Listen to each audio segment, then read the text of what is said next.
فضیل بن ایاز بہت بڑے بزرگ گزرے. جوانی کا زمانہ تھا تو ایک خاتون سے آشنائی ہو گئی، محبت کا ربط قائم ہو گیا. تو ظاہر جوانی مستانی ہوتی ہے اور جنون کا ایک شعبہ کہا گیا ہے جوانی کو، اور پھر دل میں اس طرح کے رجحان پیدا ہو جائیں تو پھر وہ جنون کئی گنا بڑھ جاتا ہے. تو اس کے ساتھ وقت طے کیا اور اس کے ملنے کے لیے بے تابی کے ساتھ ان گھڑیوں کا، ان لمحوں کا انتظار کرنے لگے. خیر جب وہ وقت آیا تو اس کے گھر کی طرف چلے اور اس کے گھر کی دیوار پھلانگنے لگے تھے کہ ساتھ والے مکان سے کسی قاری قرآن کی تلاوت کی آواز کانوں میں پڑی، اور وہ پڑھ کیا رہا تھا، الم یان للذین آمنوا ان تخشع قلوبهم لذکر اللہ وما نزل من الحق. کیا اہل ایمان پہ وہ وقت نہیں آیا کہ ان کے دل اللہ کے ذکر اور اللہ کی یاد، اس کی محبت میں تڑپ اٹھیں اور وہ خوف خدا میں مبتلا ہو، اور جو نازل ہوا قرآن، اس قرآن کی محبت میں اس کے دل میں خشیت پیدا ہو. بس یہ کانوں میں پڑنے کی دیر تھی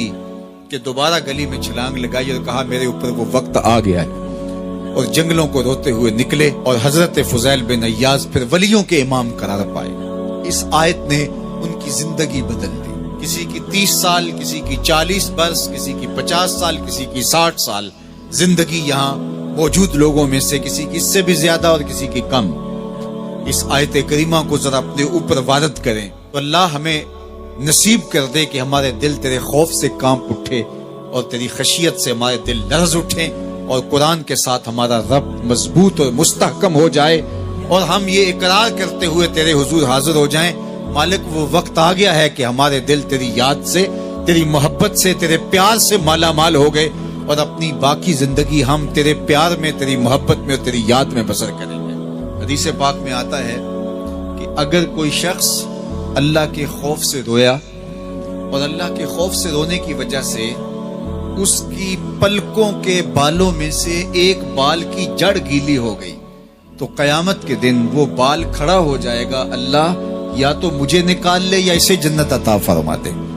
تو اللہ جل شانہ اس بال کو تو آنکھ سے نہیں نوچے گا، بلکہ اس شخص کو اللہ جنت عطا فرما دے گا. اللہ اکبر. گناہگار کی آنکھ کا پانی اللہ کے غصے کی آگ کو ٹھنڈا کر دیتا ہے. اس لیے ہمیں رونے کا کہا گیا، فَلْيَضْحَكُوا قَلِيلًا وَلْيَبْكُوا كَثِيرًا. اللہ اکبر. ارشاد فرمایا کہ تھوڑا ہنسا کرو، زیادہ رویا کرو. صحابہ کو ہنستے ہوئے دیکھا تو آقا کریم علیہ السلام نے فرمایا کہ تمہارے تک اللہ کی امان نہیں پہنچی اور تم ہنس رہے ہو. عرض کی حضور اس کا کفارہ؟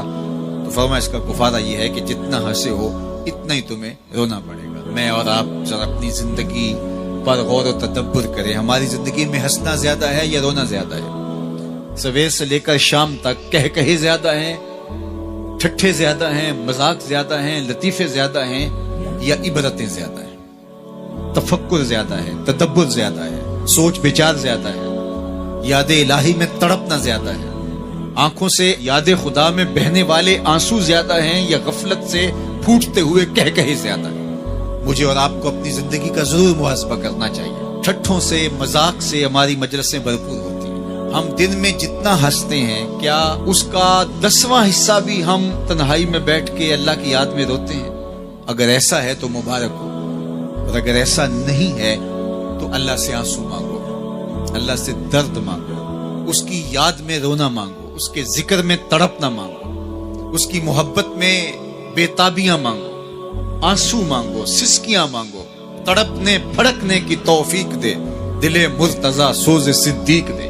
اس کے حضور عرض کرو کہ مالک ہمیں تڑپ دے، ہمیں سوز و گداز دے، ہمیں کیف و سرور کی دنیا نصیب فرما دے، ہماری آنکھوں کو آنسوؤں کا جمال عطا کر دے. اور اگر ہماری آنکھوں میں آنسو نہیں ہیں، ہمارے پاس کہے ہیں، کہتے ہیں جو ہنستا ہوا گناہ کرے گا وہ روتا ہوا جہنم میں جائے گا، اور جس نے یہاں دکھ سہے، تکلیفیں سہی، آلام سہے، اس کے بدلے میں اللہ تعالیٰ اس کو وہاں راحتیں عطا فرمائے گا.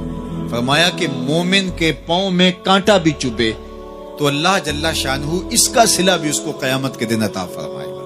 تو یہ جو تفکرات ہیں، یہ جو دکھ آتے ہیں، یہ جو تکلیفیں آتی ہیں، مصائب آتے ہیں، مشکلات آتی ہیں، اذیتیں ہمیں پہنچتی ہیں، تو اس پر صبر کرنا چاہیے اور اللہ کا شکر ادا کرنا چاہیے کہ ہم ان مصائب سے گزر رہے ہیں، ان مشکلوں سے گزر رہے ہیں.